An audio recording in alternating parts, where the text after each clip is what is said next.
I have a 2008 Saturn Astra here, and going to replace the brake pads on the back brakes today. Replace the other side, and going to do this side, and just go through the process with you. First, we'll take off the tire, and these lug nuts are 17 millimeter. So go ahead and break these loose. Now that I have those broke loose, this is a front wheel drive car and it's a manual, so I have it in first gear, and then I also put some little shims on the front tires to help it not roll forward. But I'll go ahead and we'll jack it up, and then I'll show you where I put the jack. So I have the jack set up, hopefully you can see it. So there's kind of a cross piece that goes across to the other side. That's where I have the jack, and then puts a couple pieces of wood underneath because it's too short for my jack stand. So I have those for a safety measure, but I'm just going to keep the jack as pressure on that. Normally I do work with gloves, but I've been doing other stuff and the gloves kind of got ruined, so this job will do barehanded, but normally I do have gloves. I did the other side. This was the first time. So this car has disc brakes in the back, which is really nice, but the biggest problem was compressing the cylinder on it. I had to do a little trick that I found online. So on these Saturn Astra tires, they don't come off super easy. There's I don't know what they call it, galvanium fusion or something, I don't know, but I believe two different metals, and they kind of not rust together, but some sort of chemical reaction. So I have a sledgehammer here, and I just run it along the bottom, and I hit the tire and rotate the tire, and eventually it'll work loose. So go ahead and get that loosened up and off.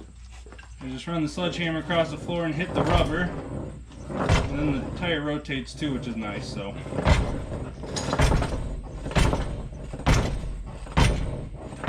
I can see it starting to spread some. I'll take some WD-40, just put in there to help it.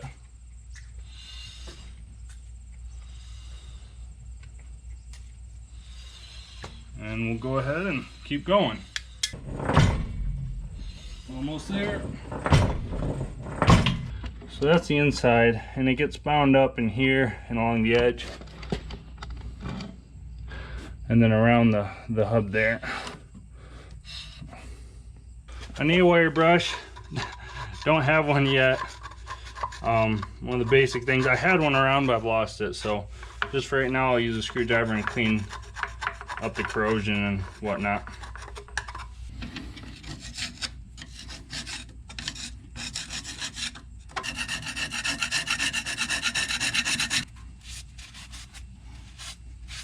Alright, so now what I'm going to do is take off these back bolts for this part of the caliper. So I'm shooting on a GoPro. I hope this isn't too close and the video is not blurry. But I'll take these guys off first. And so these guys are 13 millimeter pieces. So just to make it easier on myself, I have a little 3/8 breaker bar.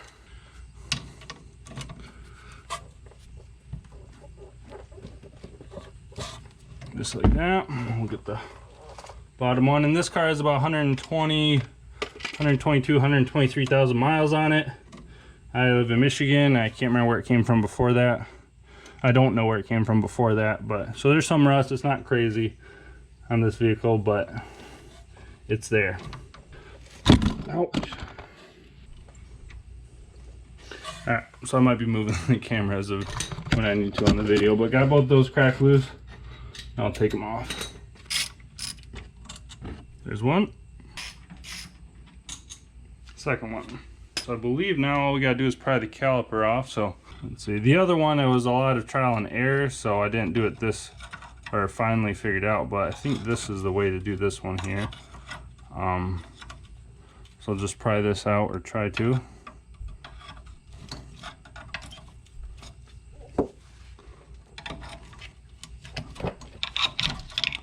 Wish I had some gloves.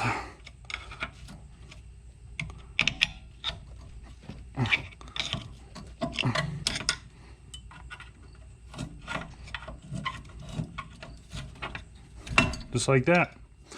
So on this one, on the back here, is the actual cable, you know, your e-brake cable, and then this for this car It also has it when you apply your regular front brakes, the brake pedal, it does lock up the backs a little bit. So you have a brake line hydraulic cable here too. So what I'm going to do is I'm going to go get some paracord and just tie it around it to kind of hold it to a bracket. So snug up the top one and tie it off any old way, so it's not hanging on the hydraulic brake line cord. So now we got that guy loose. We're going to go ahead and break loose the bolts holding on this piece with the brake pads. I'm going to go ahead and just put a little WD-40 back there on those. On the back here, these bolts, and I'll try to remember to show you why I take them off. They're actually like a, what is it, inverted star bit or something. But what I have here is a 9/16 12-point socket, and it actually it does fit on them. So I don't know if a 6-point would or not. So that works, and that's what I'll use. So I have a 1/2 inch, about a 2-foot breaker bar. So this is what I'll use to break them loose. Hopefully we can break them loose. Got the top one broke loose. I'll do the bottom one. So that's broken loose. Now I'll take a regular 1/2 inch socket here. Take them off. Take the bottom one off first. That'll just make it easier to take off the top. All right, here's the bolt before I forget. So it's inverted hex or something. I can't remember what it's called, but this 9/16 was able to take it off. Yeah, so that's what that is. Take off the top. There we go. Got this off with the old brake pads. See these? Yeah, they're thin. The other one on the other side, it was scraping onto the metal. That let me know that they get used, you know, when your regular brake, because it was making noise. And then on this rotor here, I am not going to replace the rotor because, I mean, these don't get used like hard, like your front brakes. I didn't feel like paying for rotors, so, because I just replaced the rotors and the brakes on the front, so. But there's little chips of, a little bit of rust, so I just take a screwdriver and bang them off. Careful of the eyes, this can definitely get in your eyes, so. I don't have glasses on now, so when I do this, I close my eyes before I hit. So just be careful and mindful of that. The hardest part for me on the other side was getting this piston pushed in. I couldn't just like stick a C-clamp on it and squeeze it. It wasn't working.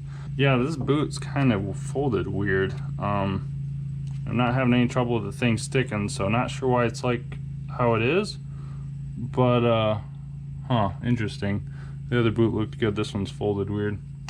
So what you'll need is a C-clamp. This is a 6-inch C-clamp, and then a pair of these channel locks. So what I'm going to do is take the C-clamp, put on that back bolt,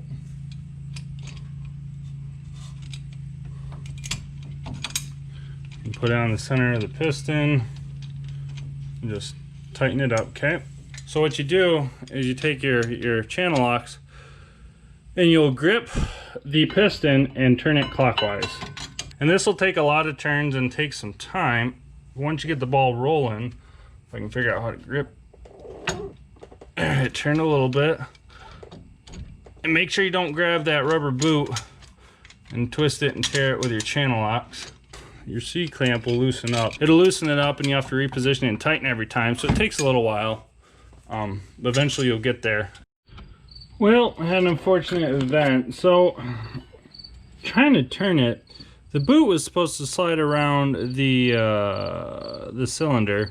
It did on the other side, but it didn't on this side. And in the process, the boot ripped, but I found there was an original rip on the bottom too, which I think allowed some of this rust in here. And so the boot didn't slide around this, and it was just twisting it. So I just decided I couldn't get it not to rotate with this, so I decided to rip it. I'll jerry rig it for now because I have to use the car for work tomorrow. But not sure exactly how I'm going to proceed at the moment, whether I can just replace the boot or not. I have to get a whole new caliper. But we'll go back to turning that and tightening it up.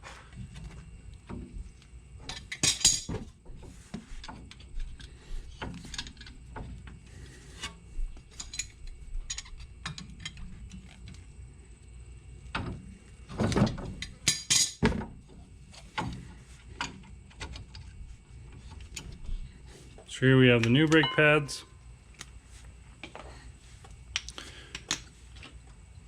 And the old ones. And the old ones, they just push out. Yeah, there's like hardly, you can see that. There's like hardly any pad left, less than an 1/8 inch. And these ones, they don't matter how we put them in. Or there's not a back and a front one, I don't believe. Doesn't appear to it, they look to be the same. Go ahead and just slide that on there. What I'm going to do is just screw the bolts back in the back here a little bit. So I got those fingered tight. And then we will just loosen this guy up. Try to wrestle this thing over here. Gotta turn the thing in a little more. There, just like that. Go ahead and line these up. Screw these in. Looks like they had some sort of blue Loctite on them. I don't have any blue Loctite, and I'm not worried about it. I guess if you have some removable strength Loctite, good. I mean, just to be safe, but I don't have any in that, so I'm not going to put any on. So I'll tighten these ones. I'm not going to tighten them up with a breaker bar. I'll just tighten them up with this wrench. Snugged up. Now we'll take this socket, the 1/2 inch wrench, tighten up the back.